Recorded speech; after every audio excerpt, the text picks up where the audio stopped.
aadaa keenya karaa seenaa keenya karaa duudhaa keenya kan ta'edha. Kun immoo hawa keenya amantii keenya ilaalcha keenya moora safuu keenya hundumaa kan calaqqisu keessatti akka namaatti keessa wanta keessatti dhalanne guddanneef kun immoo karaa isa dhalate tun ta'ee jaarraa kuma baay'ee gara booddee ilaalle kan calqabe jaarraa baay'ee bara baay'eedhaaf jiraachaa kan ture jaallannees jibbines kan keessatti dhalanne kan keessatti guddanne jechuudha. Kun immoo kan inni keessatti barreeffamee ittiin calaqqisu afaan Oromoo. Kanaaf afaan Oromoo baay'ee barbaachisaa ta'e waan hundi dubbannan dhuttoo kan inni keessatti qabame eegame nama biraaf ibsamu Oromoo gara fuulduraatti ibsamu immoo afaan Oromoo waan ta'e. Egaa warri nyaata yookiis immoo diinni Oromoo warri Oromoo cabsan Oromummaa konveeshinaal Oromoo dhalootaan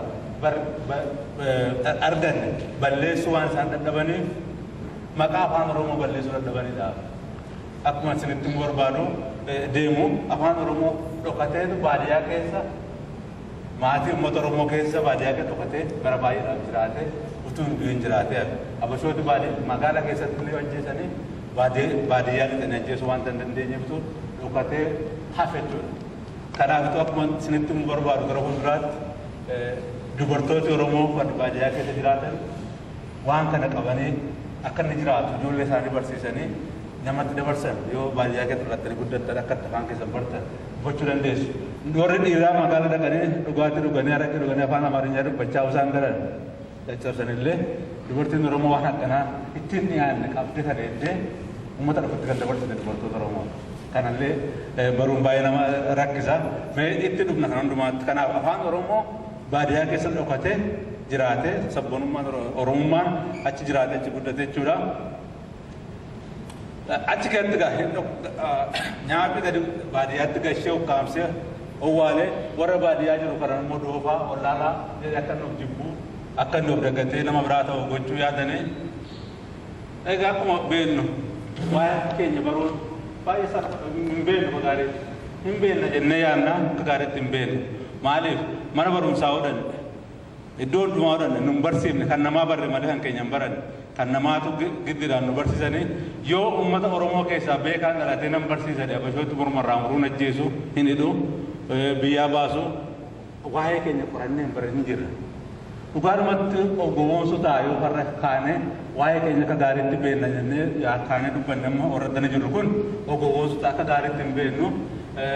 Sabboona keenya namni seenaatti beekamaan kan aadaa Oromoo akka gaariitti beeku Dr. Mahammad booddee in ibsa akka seenaa keenya akka hin beekne akka waan nurra ga'e akka gaariitti hin beekne illee in ibsa ta'a. Kanaaf rakkoo guddaatu jira. Kanaaf namni ofiisaa hin beekne namni akka gaariitti ofiisaa hin beekne of kabajuu hin danda'u. Kabaja ofii hin beeku yeroo hundaa nama biraa ta'uu barbaada. Yeroo hundaa nama biraa fakkaachuu barbaada lafa dhaqee hundumaatti nama biraa ta'uu barbaada. Abashooti egaa akka nu of hin barre dura akka nu sabboonummaa keenya baannee hin guddanneef akka nu of hin barre akka nu doofaa ta'an akka nu of jibbinuu irratti hojjetan warri mana Habashaa iskuula Habashaa keessa dabartan hundi keessa dabartanii ittiin beektu ta'a. Yaada isaan godhaniif Oromummaa tuffachiisanii Itoophiyummaa iddoo buusuudhaaf yoo of jibbite nama biraa taate yoo nama biraa taate ofirraa fagaate yoo nama ofirraa fagaate of tuffatte yoo of tuffatte waa hojjechuu hin dandeessu teellaatti haftaa yeroo hundaa waan hojjedhattu immoo waan diinni sitti kenna hojjette. Egaa sobaaf waan hundumaa abashootti yookiis immoo Oromoo keessaa warra doofaa ta'anii abashaatti galan sobaaf waan hin taane hundumaa beekamsa fakkeessanii karaa hundumaan karaa amantii karaa mana barumsaa karaa biyya lafaarraa uummata Oromoo keessa facaasanii akka uummata Oromoo doofuu akka uummata Oromoo qara hin qabaanne godhan. Oromoo kana nutti mana akka nu dollaalaa ta'an akka nu teellaatti hafaa ta'an mootummaa kan jedhamullee kan hin qabaanne nutti mana. Yoo mana barumsaatti dhageessanii Oromoo waan tokko illee hin qabu doofaadhaa كلاني دا متتقطع بيكو جرن كان برسا كان سانمو نوتي civilization بودا قمنا بيكمو دا بيلا فارت رن كان سان تبرسان نمو تو رومو كيسا نمو تبايا وان تكن دغار نكرتن رومو موتمان كبران برغار مت سينا كيسا ديمن لال موتمان غدا كان جانو جرو بيلا فار يو سينا رومو كيسا ديمن لال غدان سنچر جارا بيك رومون غدا تو كجرات رو بولا توري اوفيسا كيساتس الى فلامي امبولا نما برابله نما روموت كاتينله نغابوسه كان امه رومو جبيسه ديغا ولالاتون جيرن نما رومو دوغا دريرسه اكت رومو نغاف غمچون غولي غموتو ما كسيت فتنيتو اكدو فاتلا نغر اكت كان امتنا نباينله ور بود ماركسيست فاتا اوفنجرن وربي على كان المودرنست فينجران أفان فرنجي أفان هرموت مالكته هي كوسان مركزة فكينيا وروستي كون مودرنست ثيوري كان جرامو بياد زاني وروستي ورودري ماركسيست كان جرامو هند سنة توسان كون ورا كورمو كنا ورا سينان كامنه ورا موتومان كامنه ورا كاتين كامنه مالي في وان رمون نما كربون فجوا تنمنه وان رمون نما سامو تنمنه تو ولا لا تلالان وقفت نما دبو أتمت من كستا كنجر وقفت نما ركزت كنا بقى أراو إيرو روما conventional روما أراو ما نلالو موتما قدرات نلالو نندي موتما قدر ملتو مترومو جال نجيبنس قدر ملتو مترومو سينا روما دا civilization روما دا إيجا ورموما تلوتا نرجع نقول كان نرد تجارة में نجا كون مو ثان نرد تجارة में ज़रूर लो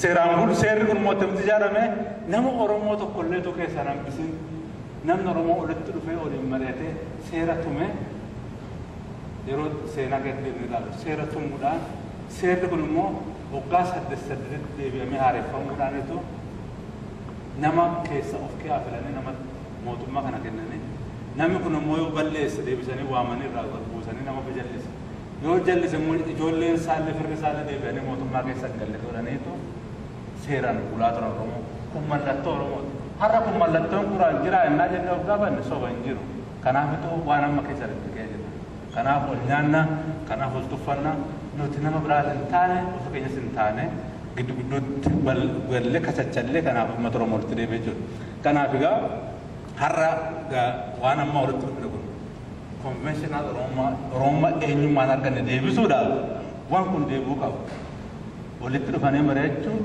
dubbacchu seera baasu seeraan bulu nami seeraan hin bulle seeraan yoo buluun danda'e seera gara jaaladhetti harkisee hojjeta hin jedhe oromummaa kan jedhamu jiraachuu hin danda'u maaliif oromummaa kan irratti ijaaran seeraan bulu safuudhaan bulu waliin mari'achuu kilikii giruuppii tokko tokkoon ol nyaachuu hambisanii akka ummataatti ol dhugaa hojjechuu irratti ijaaran kun diigamuutu har'a Oromoon maal akka waan hojjetu wallaalee kungarana tarkisaa akka qotiyoo didduu lama walitti qotiyoo didaa fi gaarii tokko illee walitti shamaddan didaa lama illee walitti shamaddan tokko sarkisaa uummata Oromoo eenyummaan Oromummaa waan ta'u baay'ee miidhame hin banne malee baay'ee miidhame bitu waan amma jiru keessa jirraa jechuudha.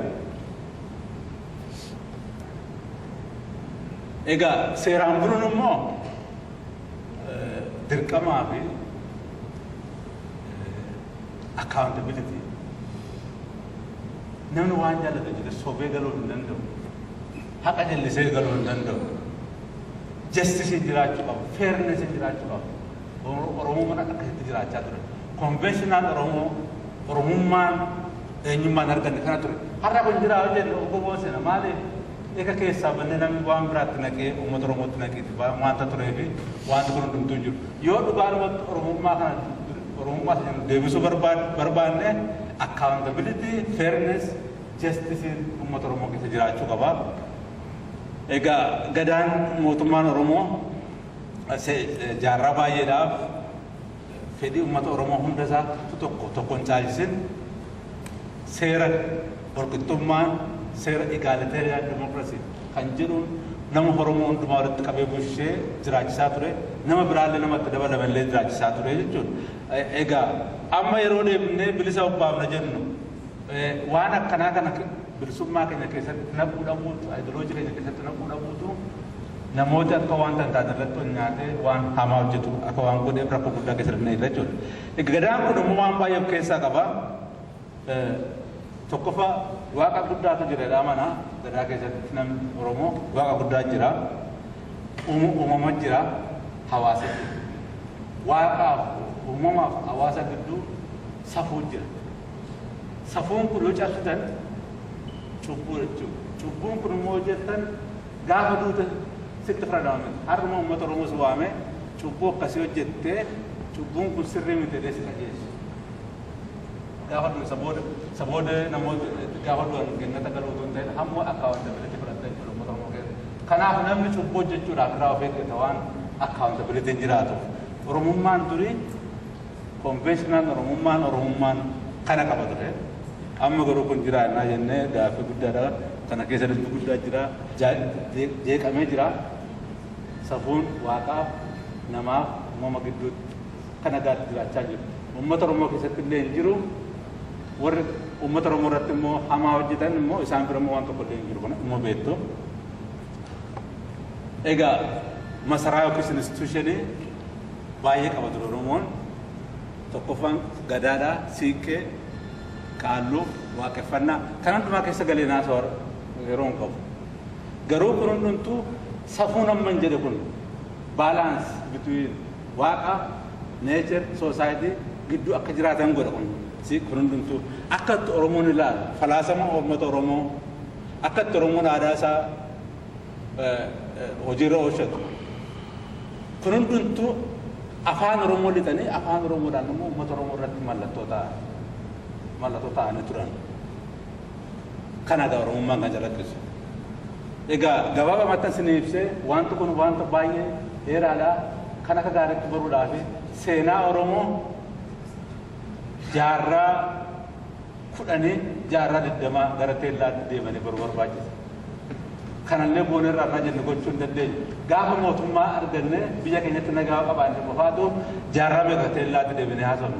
Haa ta'u iyyuu malee namooti kutatanii ka'an beekota Oromoo warri seenaa beekan warri aadaa beekan wanti warri Habashaa hojjetan harka maal qabu. Warri immoo Oromoonumaaf sabboonaadha jedhanii mataan isaanii bilisa hin baheen uummata Oromoo irratti maal hojjetu utuu hin beekin gaaffii baay'eetu jira.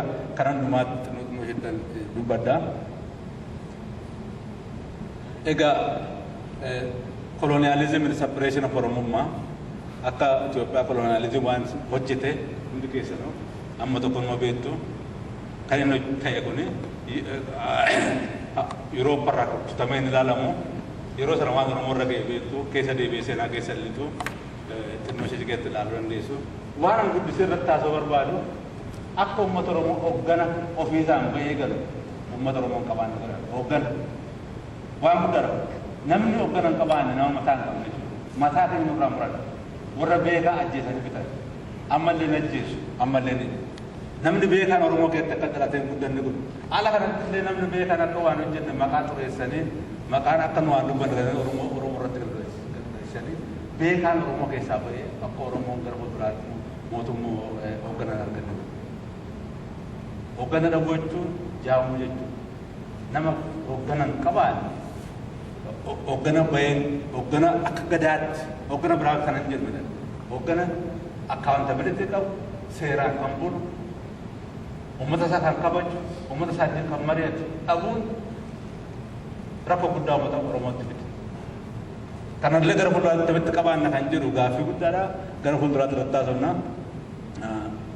Egaa akkuma sila sinitti jedhee Oromoon instituushinii akka hin qabaan maatii diigan maatii keessa ijoollee fuudhanii kaan leenjisanii waan biraa barsiisan kaan waa'ee Arabaa kaan waa'ee Faranjii kaan waa'ee Habashaa mataa keessatti waan adda addaa naqan gadaan akka jiraannu godhan siiqqeen akka badu godhan waaqeffannaan akka tuffatamu warra seetan akka manuudhaan dhugaadhumatti Oromoo waaqa guddaa nama jedhu odaa bira odaqe laga odaqe Akkoo namni cheertii isaa dhaqutus akkoo namni masgiida dhaqutu achitti dhaqee sagade malee mukatti sagade Oromoon waaqa guddaa jedha waaqa gurraacha kan akka nu tuffannu godhan tuffannee gannu godhan kan isaanii immoo iddoo buusan akka isaanitti balleessan. Oromiyaa biyya Oromoo iddoo meeqatti caccabsan kee deebiisanii ibsu hin beektu kana har'a maqaa kanaa ola baara Oromoon maqaa jarri nurra kaa'aniitu maqaa dhugaa godhatee kun abalu deetti labaara mataa Oromoo keessa yaada hamaa akkasii mataa Oromoo keessa kaa'an kana keessa lixeessanii ibsu hin beektu. The Abasha ruling ideas, I don't know how to the ruling ideas is very important. Society talk is that ruling ideas is good. Yada chima ummata to duka chochose ummata to one of it. Abashote the ruling ideas is kaburonda. Warlord in the Jalata, warlord the Jalata, warlord the Malas Jalata, warlord the ex Jalata, the ruling ideas is kabu. Nuti mo akka ruling ideas in kabanda ngoran ruling ideas ummata gara caalu harka baay'ee kana duka tochoose akka ummata sura duka waa hojjetu fangul kan keenya balleessanii kan isaanii iddoo buusanii kan isaanii akka waaqaatti ol kaasanii dubbatanii kan nama gaddisiisu of tuffachuuf of jibbuu nu keessatti uumama. Inferiority complex. Nama baay'ee gaafatan irraa no of hin tuffannu nu jedha. Garuu yoo waa inni hojjetu qalbiidhaan ta'e xiinxaluu jalqabdan namichi kun maaliif akkas hojjete? Namichi kun waan hamaa akkasii maa hojjete? Jettee gaafatan of jibbuurraa of tuffachuurraa waan sun. Dhugaa namatti nama hundumtuu tokkoon Oromoo namni kana keessaa nagaa ta'u hin jiru. Kana keessaa ba'uudhaaf hojii guddaa barbaachisaa. Beekumsa jabanaa barbaachisaa, beekumsa qaraa barbaachisaa, beekumsi bifa lama qaba, beekumsi tokko beekumsa ittiin nama cunqursan, beekumsa ittiin nama bitan, beekumsa biraan beekumsa bilisaa kan ittiin bilisa baasan. Beekumsi cunqursaa beekumsa ittiin nama bitan Oromoof gatiin qabu. Oromoo keessa nama baay'ee qabna warra akkasii warra baratanii warra akkasii qaban. Nuti garuu beekumsa bilisaa nu barbaachisa. Beekumsa bilisaa yoo qabaanne beekumsa cunqursaa sanatu hubannee akka ittiin fashal goonu. Kun gochuudhaaf immoo hawaan hin ta'u hojii baay'ee halkanii guyyaa hojjechuu hojii baay'ee barbaachisaa kanaaf kana malee hin ta'u. Yoo kana goonetu self hatred hojii bu'uura tuffachuurraa baane Oromummaa durii Oromummaa dhalootaa haaressuu of keessatti haaressuu akka nama tokkootti ofitti amanuu akkuma tokkootti olitti amanuu ol duukaa hojjechuu harka ol qabachuu irratti geenyaa jiru. Abashoota warri nu bitan abashoo qofaatu ta'een warra adda addaa warri jiranii internalization akka nuti yaada akkasii kana of keessatti hammannee waan dur qabnu kan keenya tuffannee kan namaa baannee ol kaa'amu. Yoo information hin qabaanne yoo aadaa hin qabaanne amantiin kan keenya kan namaa gaditti ilaalu aadaa keenya kan namaa gaditti ilaalu waan adda akka itti ilaalu dhugaadhumatti hoggaa baay'ee radde akka ilaalletti. Ada Oromoo kan Faranjiis taanaan kan Awurooppaa taanaan kan Ameerikaa taanaan sobaaf propagaandaa ciminarraa kan hafe waan Oromoo waan aadaa Oromoo ilaalcha Oromoo ittiin caalan hin qaban dhugaadhumatti kan warra maartistii kagaaritti xiinxaleeraa kan warra moodernistii kagaaritti xiinxaleeraa ilaalcha Oromoo kan isaan ittiin caalan teknooloojii cimaa qabaachuudhaaf loltuu cimaa qabaachuudhaan Oromootti cabsuu danda'u qofaan. Namni tokko yoo ilaalchi isaa laafe yoo akkatti of hubatu hin cimne of ijaaree rakkoo akkasii keessa ba'uu hin danda'u. Egaa akkuma beeknu na laalle yeroo tokko abbaa kan gaafadhe abbaa maaliif maqaa saffaa kana laattee hin jedheen garumatti gisee dammaquu jalqabe dammaqichaa ajiin dalanne muuxannoo mokorraa isinitti hima ijoollummaadhaa ka'ee waan baay'ee gaaffii keessa tuun galee jiru gara yuunivarsiitii galee dubbii sabboonummaa kun kaadee nutti kaadee barachuu jalqabne waan jedhu maqaa kana maanatti laattee anu walumaan si kennuu hin beeku garuu akkanatti fakkaatutti akkuma namni simmiineef maqaa akkasii qabaattee akka deemtuu fedhe kana jechuun egaa siisteemii tokko keessa galtu jechuudha. Har'a innaa laalle maqaan keenya kaan maqaa Arabaa, kaan maqaa Habashaa, kaan maqaa Faranjii qabna. amma galata wal'aansoo haa ta'u namni baay'een dhiisee maqaa keenya deeffachuu jalqabneerra haa ta'u malee ammallee warri didanii maqaa biraa kan fudhatan jiru Oromoo nami caalu hin jiru maqaa Oromoo nami caalu hin jiru Oromoo kan maaliif kan biraa furan egaa yeroo darbe wallaalumaa haa ta'u hamma garuu gara fuulduraatti maqaan Oromoo deebi'uu fakkeenyumaaf Fasilee kaase waan biraallee deebisuun nama dhibaa garuu waan tokko mallattoo Oromoo kan calaqqisu deebisuun Oromummaa maqaa Oromoo dhalootaa kan deebisuu irratti baay'ee barbaachisaa ta'e argamaa jechuudha. Habashooti garuu kana baay'ee isaan aarsan jaallatanii waan baay'ee ergibanne infaakt waan goonu hin qabnu uffatni uffannu ergisaa waan nuti hundumaa ergisaa we don't have choice qabaanne garuu waan tokko eenyummaa keenya ergifachuu nu dandeenya. Waan biraallee nu argibanne eenyummaa keenya Oromummaa keenya namarraa argifachuu nu dandeenya. Oromummaan keenya Oromummaa dhalootaan ittiin arganne jiraachuu qabaa misuu qabaa guddachuu qabaa. Yeroo Oromummaa jennu gaa Oromoo keessatti bifa baay'eetu jira akkuma asirratti sinfeessine jedhee daayivarsitii kan jedhamu. Daayivarsitiin hin jirachuu hin dandeenye. Daayivarsitiin jiran Oromoo keessatti jaalallee jibbise. Daayivarsitii garaagarummaa kana baruun tokkummaa Oromoo jalatti akka inni jiraatu akka hubatamu gochuun baay'ee barbaachisaadha. Kana kun maaliif barbaachise akka namni walitti dhufee walitti naasa'ee mari'atee waan godhu duukaa mari'atu. Namni lama sadii yaada haaraa baasee uummata Oromoo irratti fiduu hin danda'u. Waan barbaade uummata Oromootu waliin mari'atee kun nu baasa kun nu ta'a jedhee hojjetu. Uummata Oromoo hin jedhu immoo miliyoonii 40 yeroo tokkotti walitti fidatu hin ta'in har'a fakkeenyaaf walitti dhuftan godhatan jirtan kun waliin mari'attanii waan tokko irra ga'uu dandeessu. Yoo isin walitti mari'attanii waan isaanii sirrii ta'e namooti biraan illee waan sirrii ta'e fudhachuu danda'a. Yoo waliin mari'atanii hojjetan yeroo hundaa waan mariidhaan hojjetame humna gaarii ta'a jechuudha. Egaa Oromummaan dur qabnu yeroo gadaa paabliikii keessatti qabnu irra caccabdee iddoo meeqatti caccabdee Oromoon bifa baay'ee godhatee jira. Yeroo akkasii kana egaa hoogganoota baay'ee bifa baay'ee qaban sirna adda addaa keessatti kan hojjetan kan Hayilasillaasee jalatti Dargii jalatti Tigiree jalatti warra hojjetantu jira. Kun hundumtuu yaada adda addaan nu gadi ba'u. Egaa Oromoo keessatti waan lama jira. Operation within and without afaan Faranjiin. Tokko unuma keessa yaada cunqursaatu jira. Oromoo keessa. Tokko immoo yaada cunqursaa uummati alaa nurra kaa'e. Yaada cunqursaa alaa kana cabsuudhaaf yaada cunqursaa Oromoo keessa jiru balleessitu nurra jira. Yaada cunqursaa kun immoo maal jechuudha? Wal tuffachuu, walitti naafuu, wal balleessuu barbaaduu, wal irratti bobba'uu kan hundumaa hoomee jira. Kana jalaa ba'uudhaaf akkuma sileelee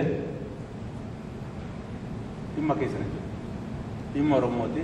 Oromoon waliin mari'atee utuu tokko irratti naggaammatin waliin haasa'ee rakkoo kana hiikuu danda'uu danda'a. Yoo operation within hiikuu dadhabne operation without hiikuu hin dandeenye. Waan ol irratti goonu kanarra egaa akkuma jennu we don't have choice.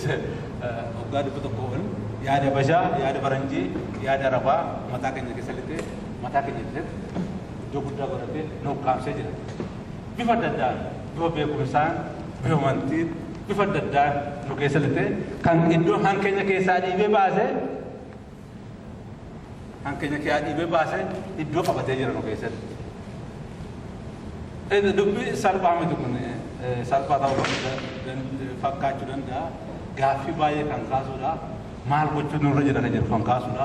Of gaafachuu kan barbaachisu akka nama tokkootti, akka nama namaatti, akka maatiitti, akka uummataatti of gaafachuu kan barbaachisu. Rakkoo kana namni dhabee hin jiru. Rakkoo kana aanuudhaaf duraan dursee rakkoo kana qabna jedhanii hubachuu barbaachisa. Egaa rakkoo kana qabaannee hubanne booddee akka karaatti hiiknu barbaadu nurra jira jechuudha. Egaa keessumaa colonial education produced Oromo elites who were totally estranged from the Oromo culture. Gisee mana schoolaa dhanne totally yaadisa uummata Oromoo keessaa nu baasanii akka nu baranne sirna cunqursaaf Oromoo gidduutti ashkara ta'anii hojjennuuf achi dhanne. Namooti baay'een dhaqan achitti hafan waanuma sana hojjechuutti hafan. Achuma keessa akkam booddee isinitti mutti nama yartuu tokkotu hubatee wanta kana kun sirrii miti qajeeluu qaba jedhee ka'e. namooti baay'een garuu akkuma dhaqanitti waanuma nyaabitti kenne waanuma nyaabitti me ana fi koo fi nyaadhee dhugee bullaan uffannaan horii argannaan maatti na dhibeeranii achi galanii achi wattafan. Egaa colonial education nama wallaalaa baay'ee yeroo akkasii barate ala jiru. Fakkeenya hamma sila Dr. dubbate gara kuma meeqa Oromoo irratti na jira jedhe. Kun hundumtu kan inni baqatu Oromoo irraa rakkoo kanatti mataa qabee mataa hidhee akka inni Oromoo irraa baqatu godhe. Yoo Oromoo bira dhufee uummata Oromoo tuffatamaa kana bira wallaalaa kana biraan dhufaa kan yaaduma fashaa kana qabateetu irraa baqata.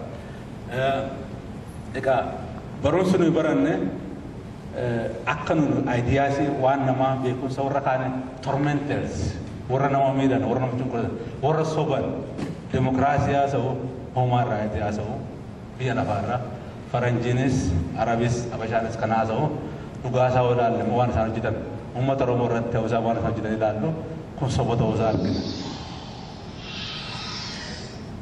Egaa colonial education akkatti namaa gadi taatu si amansiisa haa ta'u yeroon akkan jedhu jarri kun nama nuchuu qabati jarri kun nama caalleedha warri rakkoo akkasii qaban hoo namatti gabba'an namalee beekaan jiru jedhu waan hojjenne malee hin ta'in jedhu kanama karaa keenya malee waan tokko ta'uu hin qabu jedhu beekaa fakkaatu garuu yoo qalbiidhaan hubattanitti sittan maaliif akkas ta'u naattane waan kana colonial education mataa isaanii waan diddeereedhaaf. Kolonialism ka aadaan Oromoo akka uummata Oromoo baddu kaan ajjeesuudhaan kaan garba gochuudhaan kaan immoo akka nu hollaaleen uummata nama biraa ta'u godhee egaa akkuma sila isinitti hime the founding fathers of Oromos and the founding fathers and the mothers of national Oromummaa biyyummaa kan jedhu bara 60 bara 70 keessa calqabanii isa keessallee baay'ee naqu jarri sun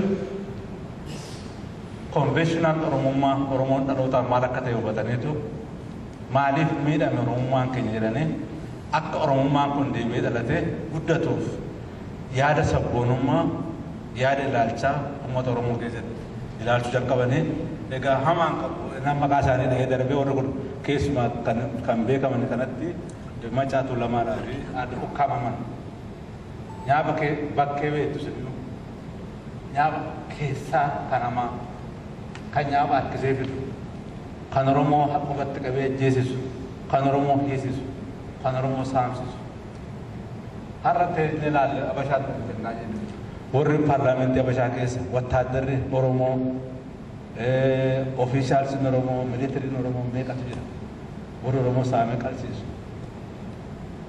warra akkasii egaa nyaaba keessaa jedhamu nyaabi alaaqa maal nyaaba alaa maal qomatta isaan yaada isaanii kanuma warra akkasii kun Oromoo keessaa warra qara warra bishaati ajjeesanii qalchisanii fixan maqaa isaanii isiniin na'u nama baay'eetu jira warra personaali beeku warra qalan ajjeefan hidhan kun maal godhan nama saamanii nama ajjeesanii tun ta'in Oromummaan gilooba Oromummaan biyyummaa sabboonummaan Oromoo ajiraatu adagaa godhanii akkas ta'an. Kun egaa har'a akka hin taaneef gufuun meeqa dura tuulame nyaabi keessaa fi nyaabi alaa irratti bobba'ee uummata Oromoo rakkoo keessa galee jira jechuudha. Egaa akka isaan kunillee namooti akkasii kun liberation knowledge beekumsa qaraa beekumsa Oromoo barsiisu beekumsa Oromoo dammaqsu beekumsa Oromoo ijaaru gochuu akka hin dandeenye ta'e warri hafan illee kana gochuu hin dandeenye waan isaan gochuu dadhabaniif egaa akkuma sila jenna yaada rakkoo baay'eetu jira kana gochuu dadhabuun isaanii ullaansoon Oromoo rakkoo guddaa keessa akka inni galu garaa deemu godhee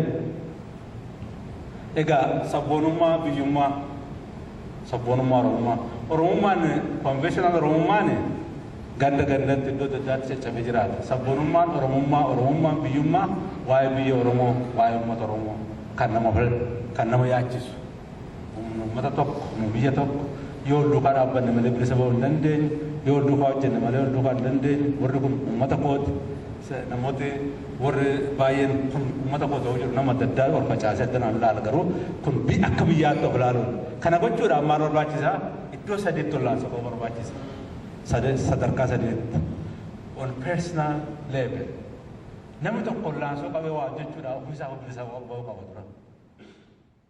Ilaalchisaa qaramuu qaba. Ilaalchisaa akka gaarii hojjechuu qaba.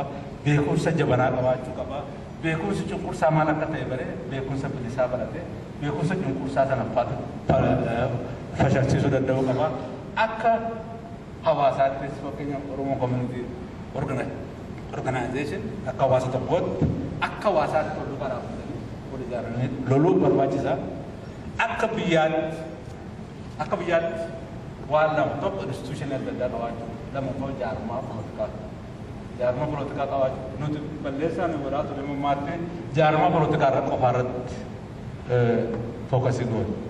Jaarmaa institution kan polotikaa ta'e civic institutions national kan ta'an qabaachuu namarra jira. Civic institution yoo cime political organization yoo cime political organization qofaa cimuu hin danda'u. Kana lachuusaa ol duukaa ijaaruu fakkeenyaaf biyya alaa kana keessa jirtu biyya Afrikaa keessa waggaa baay'ee jiraataniittu akka itti institution adda addaa hojjechuu teessan ilaaltan akka political organization hojjetu na ilaaltan hundi isaanii ol qabataniitu bisu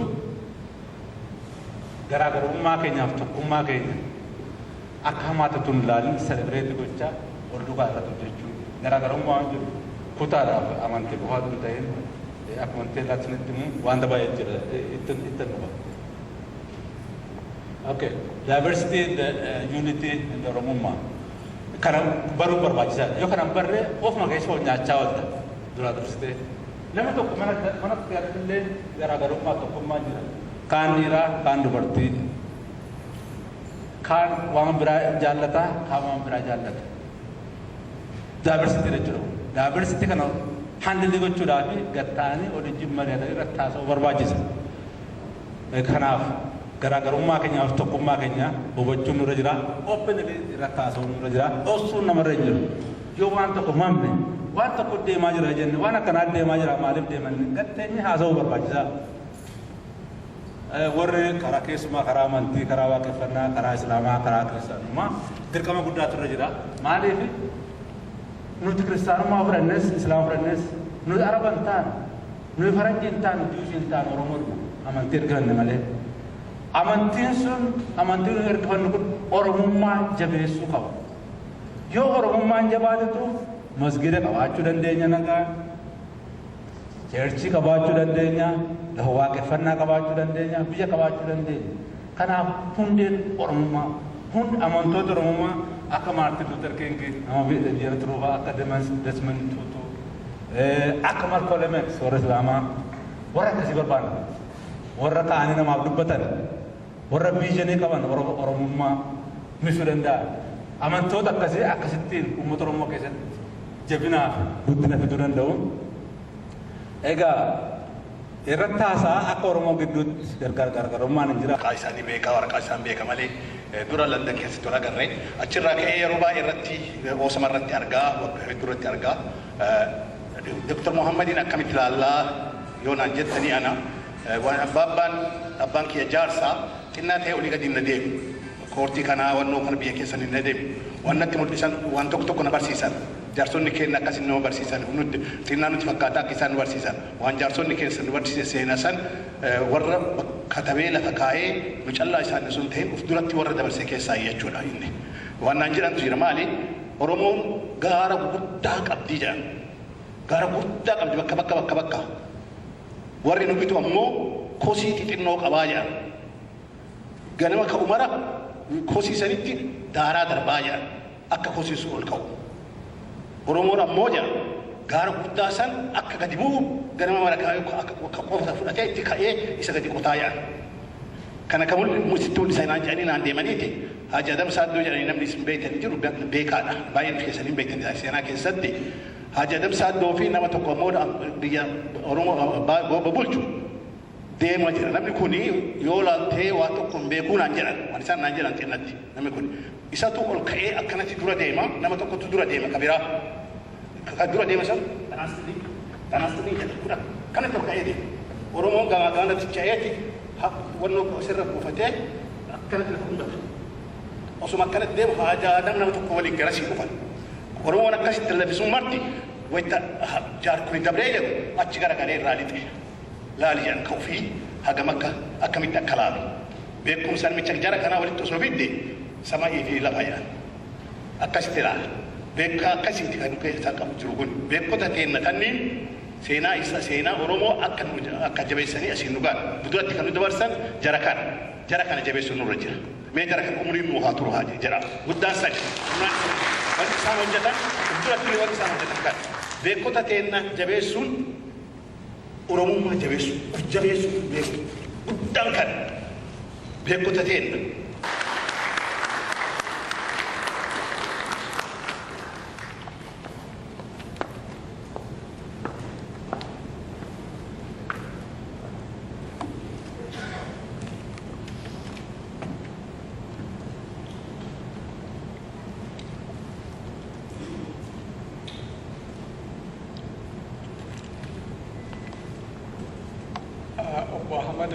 galatoomne ana rakkoo cimaa qaba guna faarsan waan hin dubbachuu deemu cufaannaan qaafa caale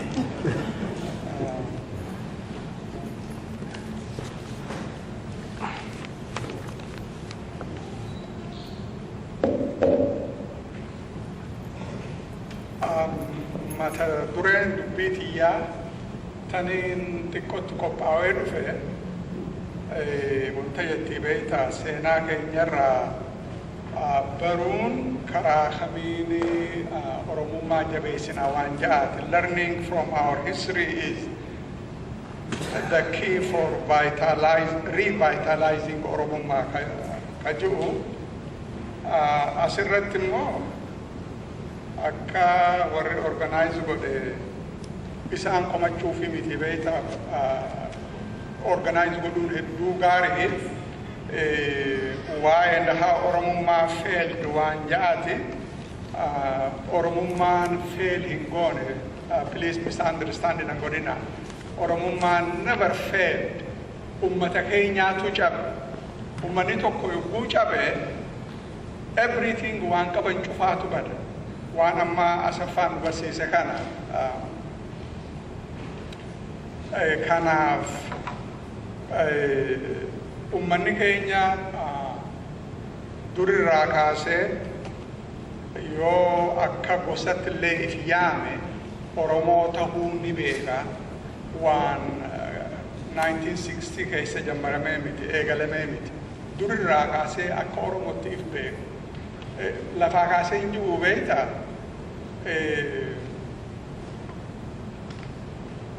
13th century keessa waan barreeffameetu Oromo reference Oromo je waan dubbatamaa jira 13th century keessa 14th century amma habashni maqaan Oromoo jiru kalee addi bilisummaa Oromootii fi dargiin umtafaa warra jaanii dubbatanii jira warra akkas jedhee barreessuufaa jira beektaa just fiction maqaan Oromoo Oromummaanis waan ture ummanni tokko immoo yogguu moohamee cabe waan leehuu upside down ta'a sanumarratti wani nan dubbachuu deemu irra guddaa waan beeytan waan haariyaa nin qabanatti fakkaattu yoo wani nan dubbadha cuftunuu haariin keessa jiraachuu baatte yogguu dadhabdan dhaabe yoo naan jettan nin gammadaniin dhaaba ammoo yoo na kofalchiiftan karaa dheeraa wani nin dhufeef nama keenya harkee gammadee dubbachumaa hoo dadhabee beeytaa kofluu fi yoo na kofalchiiftan baay'een gammada maaliif wanni akka kofla gaarii hin jiru beeytaa namni keenya yogguu dhufee bakka takka dhufe wallolanillee addaan deeman gaarii ammoo kolfanii yoo addaan deeman fayyaa cima kolfuu danda'uun hedduu gaarii summii nama keessaa baafte summii qaama keessa jiru wani irra dubbachuu deemu waa lama takka ummanni keenya maaliif moohame jettu waan haarayaa miti ummanni tokko seenaa isaa baruu maaliif barbaachisa waan jaati saniin eegaluu barbaada yoo seenaa ifii baruu baatan hidda ifiin beekanii namummaa ifiin beekanii if tuffatanii waan reefu Dr. Safan Timature. Every word is very true. Umanito koyo sena isani beku babadan. Self-confidence ifirataban. Institution income nuti namagadi civilization income akasit ifla. Tanaf sena fi barun heddu barbachisa jechuhi. Sena barun generation dur akkamitti rakkoo isaan qunnamte keessaa bahuu danda'an. Seenaa wanni baraniif deebinee akkas taanaa miti bar. Kaleen dabarte it will never come back. Kaleen kuttee bar. It is past. Barnoota irraa harkatanii probleema kuusan jiru. Manni keenya dur jabata turanii akkamitti jabaatan. Har'a maaliif laafan? Kanaaf wanni namni seenaa baruuf laalu. Addunyaarratti every society ijoollee isaanii nama isaanii seenaa barsiisan. Amma nan amantan yoo wanta isin hin jedhe seenaa United States at the university level qofa yoo xiqqaate nama 5,000 ol isa barsiisu at the university level. Departmentii nan keessa dalagu nama 38 jira. Namni 30 faakaltiin 30 seenaa Ameerikaa barsiisan. Namni waan alaa, waan Awurooppaa, waan Afrikaa international kabarsiisu nam 8. Societiin takka yoo seenaa isaanii baran malee gar tokkollee dhaquu hin danda'an. Easily confused ta'uu danda'an. San qofaa miti seenaa ifii baruun sabboonummaa jabeessuu bara. Sabboonummaan waan wajji dhalatanii miti bara. Kastama keessaa, aadaa keessaa, barnoota keessaa waan bahaati. Nuti cuftunuu Oromoo consciousness wajji dhalanne? No. Ni bara. Namni bakka takkatti baruu suutaan bara. Ammoo barnoota keessaa seenaan akka namni dammaku kan nama godhu tokko guddaan tokko kana jechuudha.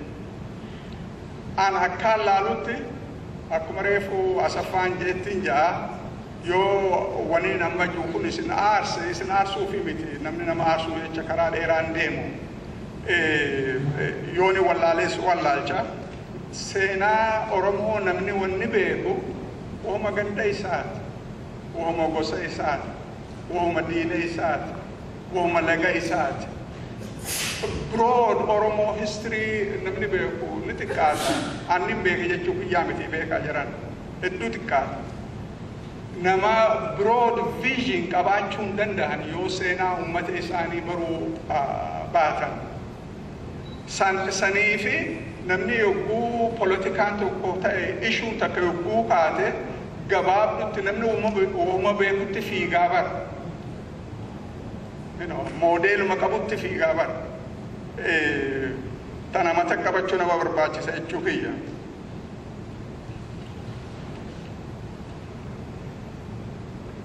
namni seenaan beene namni ifirratti institution isarratti maalummaa ummata isaan irratti amantii hin qabne confidence hin qabne easily confused ta'uu danda'a. Always easily seenaa addunyaatiin barsiisaa takkitti tanarraa fudhadha. Everywhere Oromoo qofaa miti ummanni bitame oppressed namni ta'e namni colonized ta'e yoggayyuu karaktera qaba akka inni itti behave godhu. Maaliif easily confused ta'a nama confused ta'e you can easily disorganize nama disorganized ta'e wal afaan garagalchuun so easy wal nyaachisuun ummanni tokko yogguu wal afaan garagalee fi wal nyaachuu eegale maal godha seetan diina irraanfata ifiif diina wal godhata walirra bobbaa wanni biraan jirtu danger ififida ifiif danger ifittita all oppressed people everywhere kana karaktera isaaniif Oromoo qofaa miti nuti waan Oromoo taaneef kana goonaa kan hin ta'in namni cunqurfame namni bitame haala kanaa kana qaba jechuu kiyya. Ummanni tokko yogguu ifii wal afaan garagale energy qabu, resources qabu, mental resources, cultural resources cufaahu walirra balleessa. Akkuma jee diina irraanfata future isaanillee balleessan waan qaban diigan abjuurratti wahi jaarra jaaniiti وان كبن ديغن تنما فكي خدو برباچسا وما في كيس دبرمي وانا ما كيس جرومي ان purpose تكلين كبو ابلو بليس كان جير which is the nature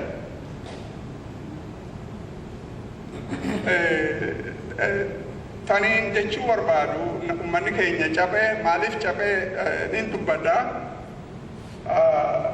من تو کويو غوتا كموامي تدبه ديغامي there is nothing permanent kofa gabacho turan amata di demi tokko nubul chane me biya sambul chan around the military half a million possibly or 350,000 gabacho danta tana mali fi sinin jasetan ka kale dadaba arjaba tawdanda adunya tanarati there is nothing permanently fixed everything changes tana fakki tarmo ummat oromo rahin sinikan ammo wata kayo kujijiram ilmina ma kun lalchina ma kun akatwa hujjata yo jiramu bate yo akuma kale di chifnet aran tanas kan di chifnutat yo akuma kale walin dil gonut aras kan gonutat akasmat lal yani kaynya akuma kale yo kan tawtate we will never take advantage of changing circumstances namni akatilalu jijiru bab yaro waji demu bab kayo abandon godami tibeita reality jirtu waji demu dandahu nama barbajis those who don't change they are always the losers take it from me rukumani sininja beta society takkat amni tokko ummanni tokko organization biyatana kaisa jiran kiftinu mal jangal gala ganama amma american reinventing organization reinventing both convention republican kakale kumbar it is part of reinventing garte propaganda isani nama gurgurachuf if you will hamleisu society takka amni tokko organization tokko yo jiramu bate kokuma san dabata yachuki is chuftunu be tanafan english madness is doing the same thing all over again and expecting different results. Madness doing the same thing without any changing but expecting different results. It's very, very true.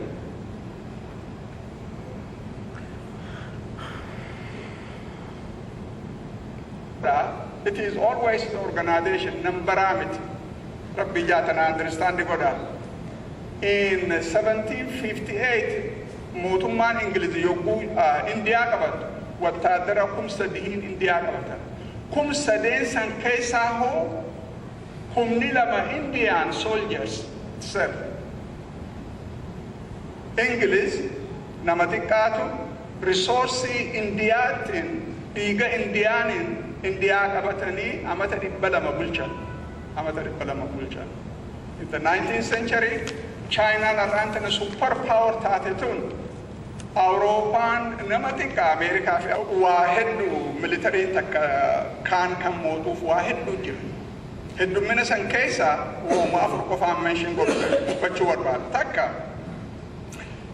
small technological age kabachuwar ba ci military in terms of weapons technological age dura dabru Malif ma Westin Iran weapon akan arkane Westi ko famity bombi kan arkane Malif galgala agana wala labani wanta godan isin fakat Malif Iraq digan your society isan himfene technological age isan breo hangantati urugana ma trade nugodan jeju generally in military you go military inte technological age kabachu nama orbachu seju yaro sanit oromo technological age habashara kabachu turte definitely yes akame kabachu turan takka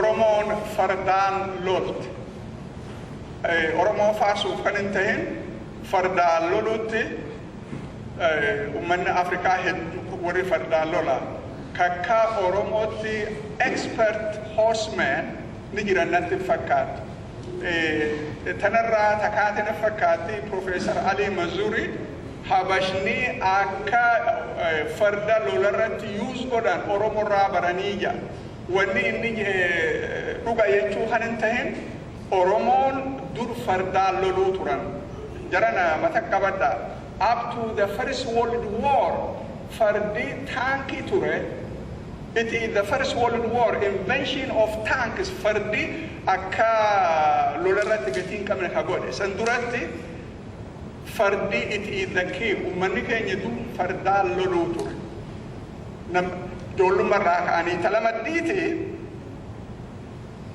militariin takka maaliif mootota jedhu teknoolojikaal kan hin jedhe talamaddiiti training loltuun takka lolli akka ispoortiiti yoo treeningii gaarii qabaachuu baatan waa takka illee godhuu hin dandeessu lafaa kaateeti man deemtu laal masaafa Marshal Dabadin katabe masaafa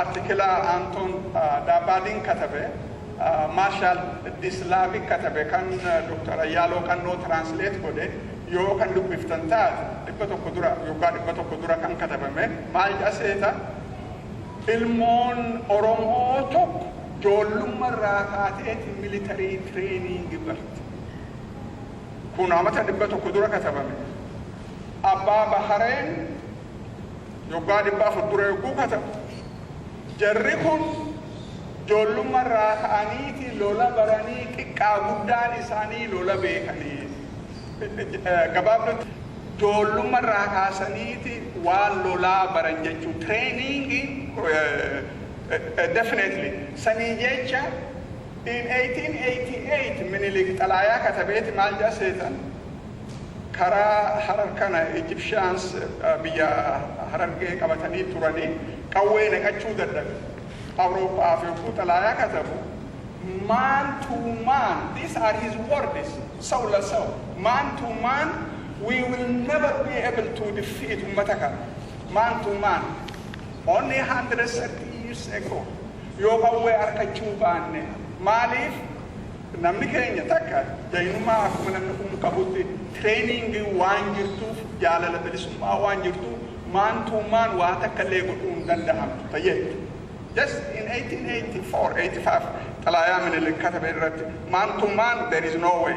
Ta sadeessaati advantage in terms of number military takkatti number qabaachuu. That number with guerrilla warfare is not that relevant.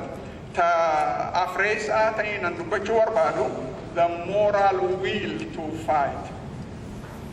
Military takka moral will yoo qabaatan wanni isaan danda'an jirtu. Most likely yoggaa dhibba afuriif habashni Oromoo waan hin cabsiniif takka technological age qawwee isaantu qabaa ummanni keenya qawween isaanii yeroo sanitti qawwee itti naqanii daqiiqaa takkaa fi lama fitti warri faradoon lolu odoon qawween isaanii faayirin godhin dhufanii waan godhanii deeman jechuu ispiidiin wanta godhuu danda'an jechuu kiyya.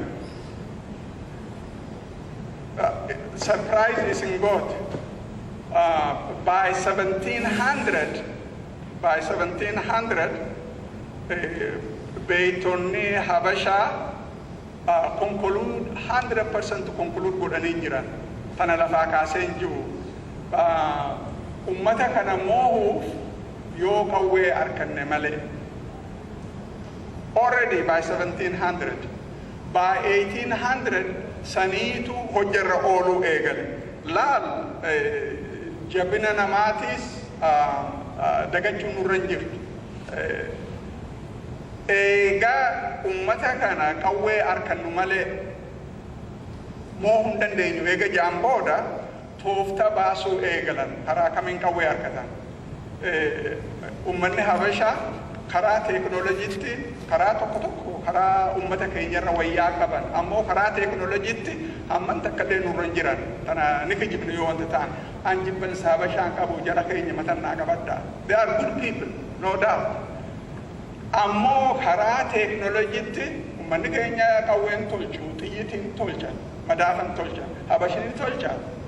intolchan alaa fidatan malee akkam godhuu danda'an biitii isaanii risoorsii alaa itti import godhan ni qabanii hin qaban. How did they overcome it? Garte? Slowly yogguu takka baranii design godhanii godhan kan hin ta'in through trial and error ummata keenya reedi godhanii loon zarafanii ziqee zarafanii ivory ilkee neencaa uuma risoorsii keenyaani meeshaa alaa galfachuu eegalan tana guyyaa duudaa waan nama dubbisuu dandahaati.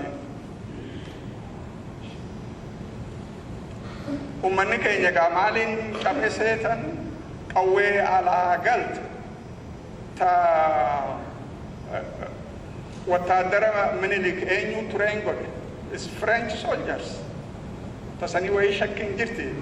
It's just recorded, abundantly recorded.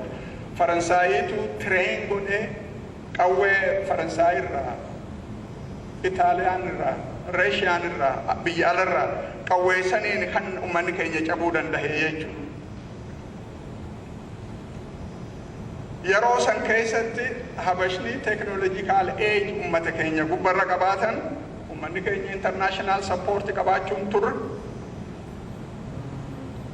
unified leadership qabaachuun turre addayyitu ummanni keenya lole please don't misunderstand me. Laal irra guddaa nama mana kana keessatti kan hin beekne biyya Walloo jedhaniin kana qofa keessatti there were 6 Oromo states. Biyya Walloo amma biyya Amaaraati kan namni ilaalu kana keessatti Walloon yoom Amaara taate it is only after 1880s. Gartee systematically all Oromo states were destroyed. Karaa Gibee state kana keessatti shanii jira isin cufaa beekaa karaa Wallaggaatti all together Oromo stating kudha afurii ture. Gadaa republics countless Gadaa republics ummanni keenya mootummaa qaba jechuuf hin jee moohamnaan all Oromo states akkan jiraatin Oromoon takka akkuma reefu Asaffaa Raayitili jeetti mootummaa akkan qabaatin. Anyone who has gone through Oromo takka qawwee takka. Not because ummanni kun luyna ta'anii kan hin ta'in psychologically gaccaban. Gartee? Qawwee ta'e isaan cabsite. Tanaa jecha a single idiot nama 50 fuula dura oofu. Yogguu bilisummaa dhaban kanaatu namatti arkama jechuu kiyyaafin kana jee.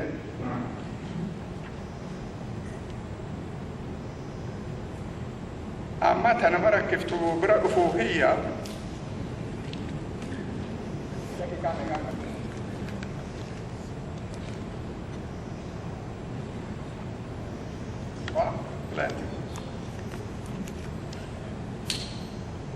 Haala maaltu jira ammaan tana maaltu jira karaa kameeni Oromummaan jabaachuu qabdi. Akkanaa galtutti Oromummaa jabaachuu jechuun organizationally jabaachuu. Yoo organizationally jabaachuu baatan waa takkallee achii godhuu hin dandeenye. Waa takkallee nothing. Uummanni tokko yoo organized ta'uu baate yoo organizationally cimuu baate material force ta'uu hin dandeenyu humna horuu hin dandeenyu. Yoo laalchi kiyya reality reflect kan godhu taate amata kurnan kudhalameen kana san duran turre jechuu kiyyaa miti ni ture on small scale.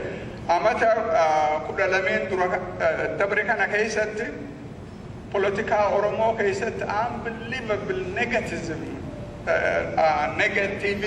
to develop it. Everything when Oromoo baddu abalu bada dhaabni kun bada negativism maal nama gooti seetan namni ka ifjibu nama gooti. Ummanni keenya wanni ka behave godhuuf not because we are Oromo, because we are defeated, disorganized people. Keessaa baana akka negativism namni confidence ka ifirratti dhabu. Fakkiita kaan isinii kennamee nan amantanii ammaan tanaa. Yoggaa tokkoo fi cinaa dura namni tokko fayyaa dhabeeti Noorth Carolina dhayne. Booda namni du'eeti irra gorree teenye namni afaan gubba guutu namni obboleettiin warra kiyyaa afaan Amaaraan beektu. Kanaas illee malee waan biraan beektu. Achi teenyee odoon haasoynu manni afaan gubba guutu beekadhaa jiran. Takka obboleettii warra kiyyaa maddii teessu ati afaan Oromoo ni beektaa jetteen isii natti dubbattu gartee baraan Oromoo jetteen. Tun ammoo baraaniis Oromoo garagaltee bar namni as keessa jiru kun cuftinuu Oromoo. Everyone mana san keessatti afaan Amaaraatiin haasawa. But everyone Oromo. Everyone Oromo. Maaliif afaan Amaaraatiin haasawanii miti. Namni tokko yoo if tuffatee afaan isaatiif tuffatee aadaa isaa dhiisa. Afaan Amaaraa baruun gaarii, afaan cufaa baruun hedduu gaarii. Amaara walitti qabame, Tigree walitti qabamte, Sumaalee walitti qabamte, ta afaan isaanii dhiisanii afaan namaatiin haasawu takka agartanii ummata cunqurfame takka keenyaa malee. The whole house waan inni ijjetiyyaan arkee miti, namarraa ijjetiyyaan argitanii namarraa dhaga'e miti. The whole house ummata Oromooti afaan Amaaraatiin dubbatan. Booda obboleettiin warra kiyyaa afaan Oromootiin dubbachuu eegaltee nuti dubbachuu eegallaan everyone daqiiqaa lama keessatti everyone jijjiiramee afaan Oromootiin dubbachuu eegalan. Haala badaa keessa jirre jechuuf hin jedhu. Yoo if jibbine that is the worst thing we do for ourselves. Really, ilmi namaa aadaan individual yoo rakkooti yookayyuu abaluma irratti abaluu akkana godhe dhaaba kana akkana godhe yoo kan wahalleehu blame on somebody else kan goonu taane we will never liberate ourselves. Taduraati I have to be responsible for my own self. Yoon rakkoo qabaadha. Rakkoon qaba, improve godhuun qaba. Tanaafi self-invention tan amma faranjiin jettu. If gaafachuu akka dhaabattis, akka ummatattis, akka individualittis